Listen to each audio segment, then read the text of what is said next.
Hello my friends, what is up? Thank you so much for being here today. Today's video is going to be a fun one because this is a request from you guys. I made a video recently about 7 different methods I use to help reduce stress in my life and find peace and stillness, in which I mentioned living without social media, and you guys immediately asked for a video about how I do that, how I go about it, what does it even mean, what does it look like, and so today we're talking about that. This is the living without social media video.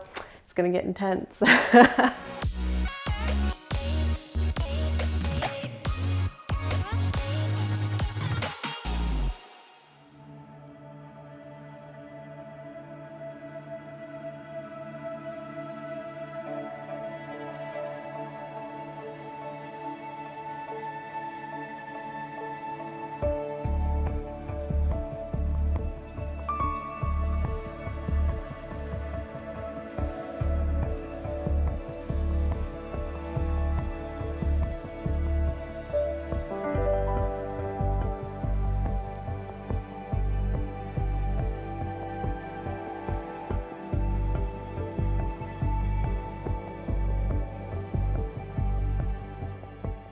So what does it mean to live without social media? Does it mean I do not use social media? No, it does not.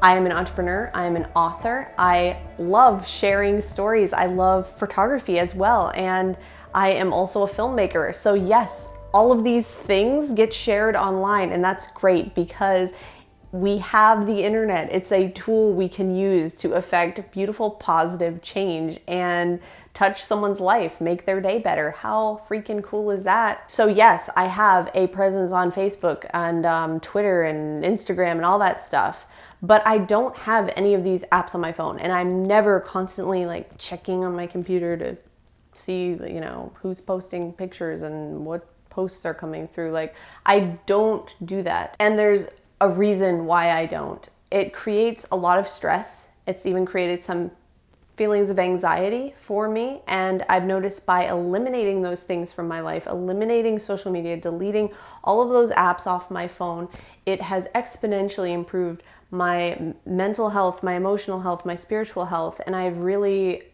grown so much in those areas that I'm like, wow, there's really something to this. I recently saw a quote from Cal Newport, who wrote the book called Digital Minimalism. And the quote went something like, humans are not wired to constantly be wired. And I was like, whoa, yeah. It really resonated with me because it is so true, and I've felt it in myself. And the thing is that we live in a world where so much of culture is telling us to like connect with social media, connect, share, and go check this out and watch this live stream and do this and do this and do this. And those things are fine within reason, but when we begin to allow them to seep over into every area of our life, and we're just constantly like checking our phone, and even while we're talking to someone, or you know, working on a project and our phone buzzes so we pick it up. That was me. I was doing that. I was working or writing, and my phone would go off and I'd pick it up and I'd check it, or if it was someone replied to me on Twitter, I would answer their message right away. This is really an unhealthy way to work and an unhealthy way to live. We need to have designated times to do these things.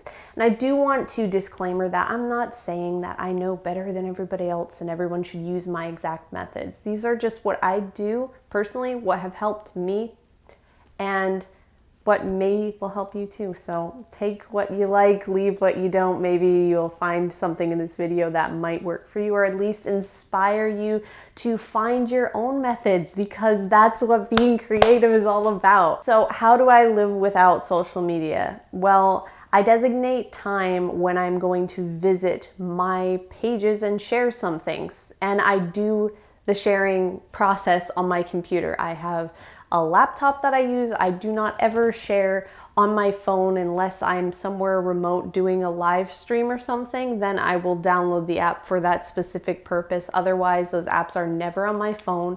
My phone is very minimal, like everything else in my life. So I designate the time, hey, at 1 o'clock I'm gonna go on and I'm gonna post on my social media, or usually it's like morning if I'm not working on a book. I'll go on the websites I want to share on. I'll go to my specific Facebook and share what I want to share, and then I will leave. I won't scroll through the feed. I won't just let like, oh, let's just like scroll for a while and see what everyone's doing. If I have a friend that I want to check up on, number one, I'm probably going to send them a message and be like, hey, how's it going? That's the most authentic way to connect with someone, you know? What happened to the good old days when we would just pick up the phone and like call somebody and be like, hey, what's up? How's life been? It's so much more personal to just send someone a message. But if you want to see the things they've been sharing, you know, that's awesome. That's fine. That's cool. I do that. I connect with friends and artists, and I go to their pages and I look at their content and comment if I want to, but I don't go to the feed and just scroll through everything, including advertisements. I find it very visually busy. It creates a lot of mental clutter, and there's nothing about the process that is uplifting to me. None of it ever uplifts me. Afterwards, I always feel like, why did I spend so much time doing that? What time even is it? I thought I was working on my own project and I got so distracted down like, you know, the YouTube rabbit hole, stuff like that. So I designate time when I'm going to do that. I also use apps like Planoly. I'm not sponsored by anybody, by the way. I do use Planoly though because I like it. It's very minimal. The program sometimes has a couple glitches, but other than that, it seems to work really well. And I love how minimalistic and clean it is. And I schedule what I want to post there. And I can also easily see when someone comments on a post so that I can then go interact and have that personal connection. I believe that that's how we have meaningful conversations, is by direct contact with someone through a comment or through a message, not so much just liking things. It's so impersonal, and I think it just creates this atmosphere of detachment that over time doesn't create anything good or beautiful. So that's the number one first thing I do, is designate time. Number two is deleting apps. This is where it gets fun. I have deleted all my social media apps off my phone. There's no social media apps on my phone at all. One of the best ways to stay off of social media is to simply not have it there. Just like I've heard a lot of health food experts say, if you're trying to cut certain foods out of your diet, the best way to do that is to simply not buy those food items and bring them into your home so that you see them around and you're tempted to eat them.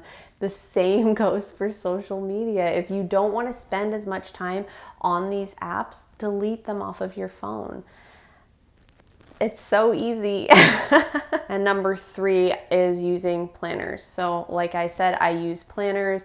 I don't go to these things and start scrolling through the feed and then, you know, post something. I go on my laptop and post them. And it's a great method for living without social media because you don't actually have any of these apps installed. You can still have a presence as an entrepreneur and an artist. You can still be sharing your beautiful, good, amazing work with people and connecting very personally without using social media, without living with it every day, checking it first thing when you wake up in the morning. We don't need to do that. Like anything, it can be toxic or it can be something really beautiful that you use mindfully as a tool to share with others. Try just deleting the things you haven't used in the last month. Or if there's an app in particular you're trying to get away from using so much, either delete it or hide it. I love this method because it keeps my phone so much less visually busy and makes even the act of picking up my phone to look for something more of a calming and mindful process than having to sift through piles of clutter and apps and advertisements. So to recap, the three methods are designating time. Don't just mindlessly scroll through your phone. Second, use apps to help you schedule things. It keeps you from having to visit each of those sites and spend loads of time on social media. And number three is delete those apps. Start chopping the apps you no longer use, and the ones that you particularly notice you spend too much time on and want to kind of pull back from, start deleting those apps. As you get this extra free time that will then crop up in place of the time you spent on social media, you'll be able to find new healthy habits and ways to look after yourself that are really going to blow your mind. You know, you're here for a reason. You're a creative, inspiring being. And, you know, I can't wait to see what you're going to make. You're here for such an important, valuable reason. You are necessary. You are needed. You have a gift or a thing or something that's driving you, something that you're discovering, something you're beginning to learn.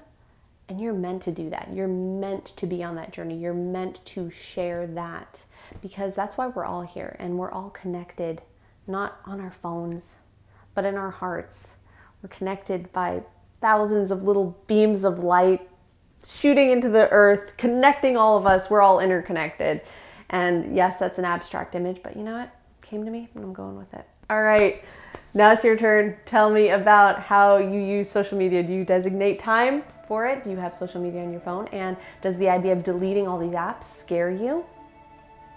Or does it make you think, that'd actually be really liberating and I would probably get more of the things I want to do for me done? Tell me below in the comments. I'd love to know what you think. If you want to support the channel, the best way to do that is on my Patreon, where I post behind the scenes videos, short stories I don't share anywhere else. And of course, you'll be invited to join my secret Facebook group and connect with other creatives who are just as inspired and passionate about creating a beautiful world just like you. And of course, checking out my books. All the links are down below in the description for this video. I have a new one coming out on April 7th. I'm really excited. It's called Anomaly, and I just filmed a video about it very recently. So if you want to check out more about like, what's Anomaly about? Sounds kind of cool. Yeah, check it out. All right, until the next video, my friends, stay stoked. Have an awesome, fantastic day. You're brilliant.